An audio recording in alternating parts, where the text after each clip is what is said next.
Halo, selamat malam pemirsa. Kabar hari ini kembali menyapa Anda, menyajikan beragam peristiwa baik dari dalam negeri maupun mancanegara. Bersama saya Ana Telita, kita mulai kabar hari ini untuk Anda.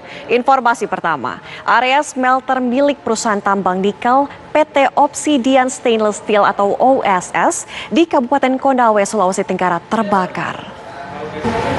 Gempa kuat menghantam Kroasia pada Selasa waktu setempat. Kekuatan gempa sementara dilaporkan mencapai 6,3 magnitudo. Unjuk rasa berujung bentrok antara mahasiswa dan polisi berlangsung di depan Universitas Libanon Amerika di Hamra, Beirut, Libanon. Unjuk rasa dipicu oleh buruknya situasi ekonomi di Libanon saat ini. Informasi lainnya pemirsa, polisi menyebut artis Giselle Anastasia mengakui dirinya adalah pemeran wanita dalam video mesum. Giselle yang kini berstatus sebagai tersangka juga mengakui video berdurasi 19 detik tersebut dibuat pada tahun 2017. Kabar lainnya pemirsa, gerombolan pemuda yang mengacungkan senjata tajam terjadi di jembatan Kulon Progo, Bantul, Yogyakarta. Polisi menetapkan pentolan geng motor yang membawa celurit sebagai tersangka. Pemirsa, seorang pemuda mabuk yang diduga meminta rokok secara paksa dibacok pemilik warung di Cipondoh, Kota Tangerang, Banten. Pemerintah Indonesia menutup sementara kedatangan warga asing ke tanah air Pemirsa, kelompok militan Palestina di Gaza menggelar latihan kesiapan atas kemungkinan serangan militer Israel. Latihan digelar sebagai kesiapan dalam menghadapi serangan atau ancaman skala besar Israel. Ribuan pengunjuk rasa menggelar protes di Kathmandu, Nepal. Pengunjuk rasa menyerukan slogan anti Perdana Menteri Prasad. Pemerintah Iran memulai uji coba pertama vaksin COVID-19 buatan dalam negeri ke manusia pada Selasa waktu setempat. Pemerintah Indonesia menutup sementara kedatangan warga asing ke tanah air selama 2 pekan. Aturan itu diputuskan pemerintah agar virus corona jenis baru tidak menyebar di tanah air. Virus COVID-19 varian baru yang ditemukan awal bulan Desember lalu di Inggris membuat khawatir sebagian besar warga dunia, termasuk pula warga negara Indonesia di Inggris Raya. Lalu bagaimana kondisi terkini WNI yang berada di Inggris? Berikut cuplikan wawancara TV One dengan Duta Besar Indonesia di Inggris beberapa waktu lalu.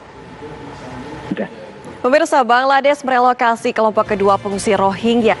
Anda kembali di kabar hari ini. Pemirsa, 2 orang yang terjebak banjir di wilayah pedalaman Queensland, Australia berhasil diselamatkan setelah menunggu selama 12 jam.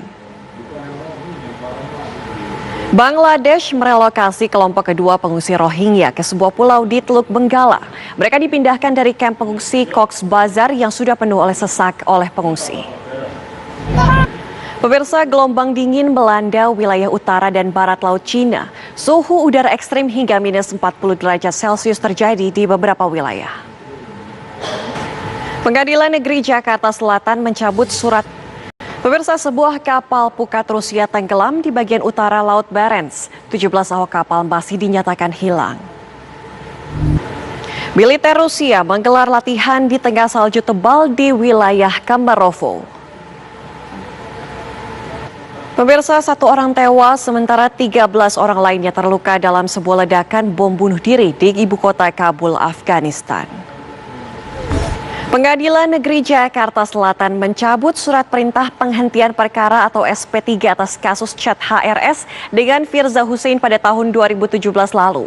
Polda Metro Jaya akan kembali melakukan penyelidikan kasus tersebut.